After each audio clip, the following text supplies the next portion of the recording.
अधिकृत उच्चतर माध्यमिक विद्यालय मशरक के हैं, सारण बिहार से। इनका कहना है कि आदरणीय अपर मुख्य सचिव शिक्षा विभाग बिहार सरकार को मेरा सादर प्रणाम। मेरा कहना है कि इस शिक्षा कोष पर विशिष्ट शिक्षकों हेतु क्षतिपूर्ति अवकाश का विकल्प नहीं दिया गया है, जबकि नियमित विद्यालय के अध्यापकों को क्षतिपूर्ति अवकाश का विकल्प दिया गया है। ये इस संबंध में क्यों भेदभाव किया गया, इसके संबंध में? नहीं, ऐसा कोई भेदभाव नहीं है। और जितने भी सरकारी शिक्षक हैं, विशिष्ट शिक्षक हों, TRE 1, TRE 2, TRE 3 और जो पुराने शिक्षक हैं, सभी को अवकाश एक ही मापदंड है, ये अलग अलग मापदंड नहीं है। और मेरे ख्याल से एक बार फिर मैं अनुरोध करूंगा शिक्षक से कि अपना वेबसाइट में एक बार फिर चेक कर लेंगे। सारे अवकाश जो अन्य टीचरों के लिए अलाउड है वह इनको भी अलाउड है। केवल आपका नियोजित जो पुराने पंचायत स्तरीय है जो टीचर हैं, वो वैसे भी इस शिक्षा कोष में मतलब वो भी उनकी निकाय जो है वो स्थानीय निकाय है जो अवकाश देती है। बट सरकारी शिक्षक जो हैं उनकी अवकाश तालिका एक साथ है, एक ही बराबर है, अलग अलग नहीं। सर, एक सोनू मिश्रा हैं, ये विशिष्ट शिक्षक हैं। इनका कहना है कि सर, आपके द्वारा शिक्षा की बात हर शनिवार कार्यक्रम के माध्यम से शिक्षकों की कई सारी समस्याओं का समाधान किया जा रहा है, जिसके लिए बिहार के तमाम शिक्षक आपके प्रति कृतज्ञ हैं।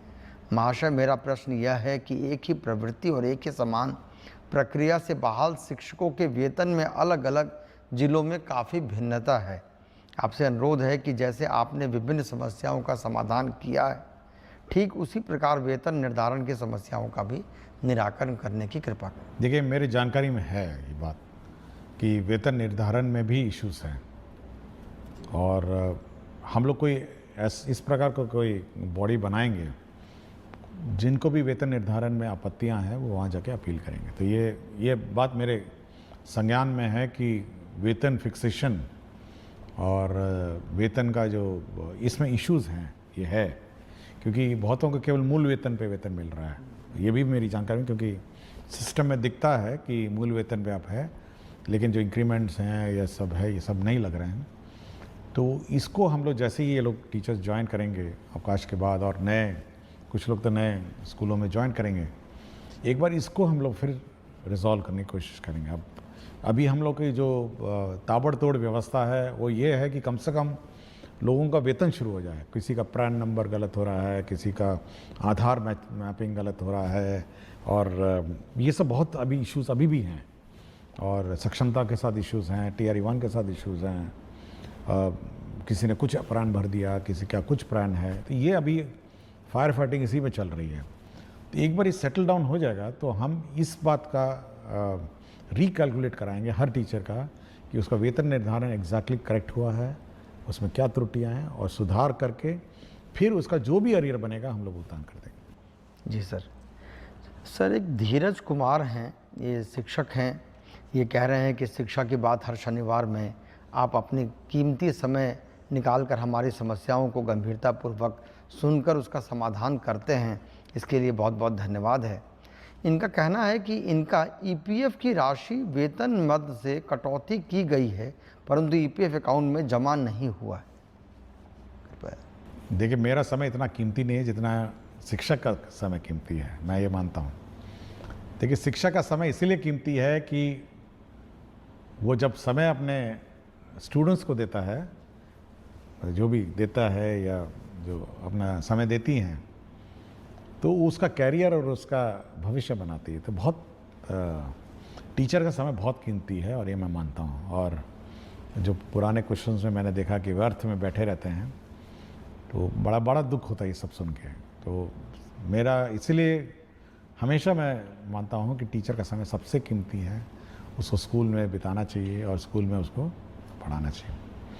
जहाँ तक EPF की बात है, मैं वो जैसे पिछले प्रश्न में मैंने आपको कहा, एक बार ये फाइनली एक बार सेटल डाउन हो जाए तो पुराने जो विशिष्ट शिक्षक शायद EPF वाले थे तो हम लोग ये रिकैलकुलेट करेंगे कि EPF में कितना बकाया है, और ये इंश्योर करेंगे कि मतलब इसी महीने कम से कम EPF क्योंकि प्रक्रिया है, तो इसी महीने कम से कम EPF का हम लोग सुनिश्चित करेंगे कि EPF की कटौती अपने अपने अकाउंट्स में चली जाए।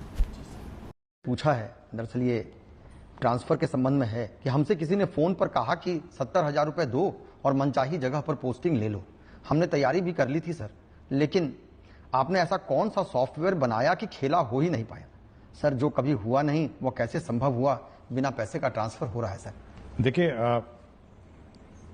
ट्रांसफर प्रक्रिया में जो सॉफ्टवेयर उपयोग किया जा रहा है वो फुली मतलब कोडेड है, और उसमें ना ही डीओ को पता चलेगा, ना ही डीओ के किसी कार्यालय में किसी को पता चलेगा, और ना ही जिस टीचर का ट्रांसफर हो रहा है उसको भी जानकारी नहीं होगी कि किस क्रम में पोस्टिंग आएगा और किस क्रम में वहां पर उसके स्क्रीन में, डीओ के स्क्रीन में आएगा।